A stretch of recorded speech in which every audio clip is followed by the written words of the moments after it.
Kasih karunia dan damai sejahtera dari Tuhan Allah Bapa kita dan dari anaknya Tuhan Yesus Kristus menyertai kami. Amin. Shalom, selamat hari Minggu saudaraku. Dengarkanlah firman Tuhan pada hari Minggu ini yang tertulis dalam Injil Lukas pasal 17 ayat 11 sampai dengan ayat 19. Demikianlah firman Tuhan. Dalam perjalanannya ke Yerusalem, Yesus menyusur perbatasan Samaria dan Galilea. Ketika ia memasuki suatu desa, datanglah 10 orang kusta menemui dia. Mereka tinggal berdiri agak jauh dan berteriak, "Yesus, Guru, kasihanilah kami." Lalu ia memandang mereka dan berkata, "Pergilah, perlihatkanlah dirimu kepada imam-imam." Dan sementara mereka di tengah jalan, mereka menjadi tahir. Seorang dari mereka, ketika melihat bahwa ia telah sembuh, kembali sambil memuliakan Allah dengan suara nyaring. Lalu tersungkur di depan kaki Yesus dan mengucap syukur kepadanya. Orang itu adalah orang Samaria. Lalu Yesus berkata, "Bukankah ke-10 orang tadi semuanya telah menjadi tahir? Di manakah yang 9 orang itu? Tidak adakah di antara mereka yang kembali untuk memuliakan Allah selain daripada orang asing ini?" Lalu ia berkata kepada orang itu, "Berdirilah dan pergilah, imanmu telah menyelamatkan engkau." Demikianlah firman Tuhan. Saudaraku yang terkasih dalam Yesus Kristus, hidup di dunia modern ditandai dengan mengandalkan logika atau pikiran. Segala sesuatu dikaji dengan pikiran. Segala sesuatu harus dapat dijelaskan dengan logika atau pikiran. Padahal sebaliknya, secara faktual, tidak semuanya dapat dijelaskan dengan logika yang terbatas tersebut. Dan hal yang mutlak tidak dapat dijelaskan dengan logika, yaitu Tuhan dengan kerajaannya. Dalam konteks perikop bacaan kita hari ini, yaitu dalam Injil Lukas dan juga di dalam kitab epistel, dalam kisah kitab 2 raja-raja, di sana kita melihat satu proses pemulihan yang dilakukan Tuhan yang di luar akal berpikir manusia kita. Kalau kita membaca di 2 raja, dari seorang anak kecil yang adalah tawanan memberitakan kepada istri Naaman bahwa di Israel ada seorang nabi yang dapat memulihkan penyakit kusta dari tuannya, yaitu Naaman. Dan ketika Naaman mendengar ini, dia menghadap rajanya, rajanya memberikan surat pengantar, dan selanjutnya dia pergi ke rumah atau ke raja di Israel, dan selanjutnya dia kemudian pergi kepada Elisa, dan Elisa melalui pelayannya menyuruh raja atau Naaman untuk mandi di Yordan 7 kali. Dia marah karena menurut dia itu tidak logis.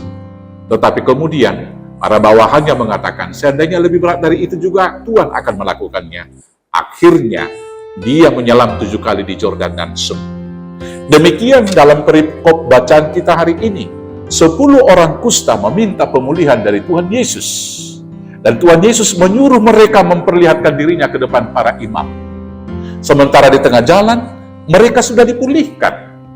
Karena itu saudara-saudaraku yang terkasih, hari ini kita mau diingatkan oleh firman ini, dalam banyak pergumulan, banyak persoalan, bahkan penyakit yang kita hadapi, yang pertama sekali kita diajar firman hari ini, percayalah kepada Tuhan dengan segenap hatimu, dan jangan bersandar kepada pengertianmu sendiri. Banyak perkara yang tidak dapat kita jelaskan. Banyak hal dalam kehidupan ini yang tidak dapat kita urai dengan logika kita yang terbatas. Tetapi Tuhan yang di luar nalar itu, yang di luar jangkauan berpikir kita itu, melakukan lebih daripada apa yang kita pikirkan, dan melakukan di luar daripada kemampuan kita melakukan segala sesuatunya.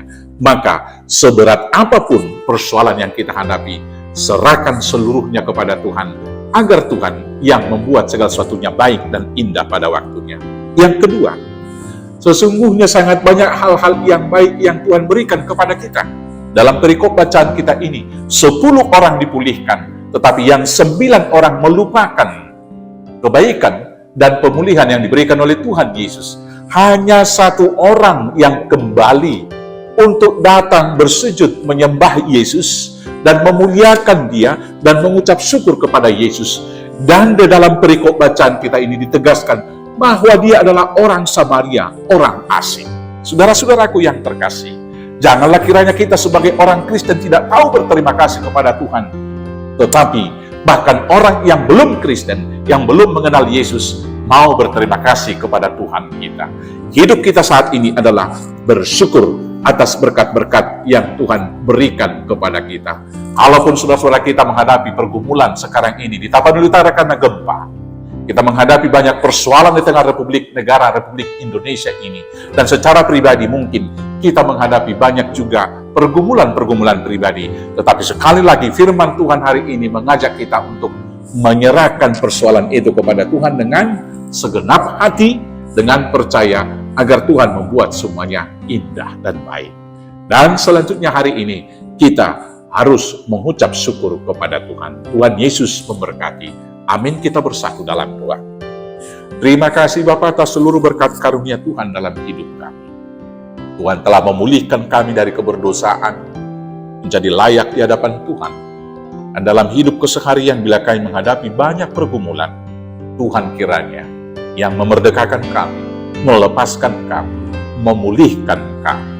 Biarlah setiap nafas hidup kami ke depan, kami persembahkan sebagai ucapan syukur untuk memuji muliakan nama Tuhan. Inilah doa kami naikkan hanya dalam nama Yesus Kristus Tuhan Juru Selamat kami yang hidup. Amin. Selamat hari Minggu, selamat beraktivitas.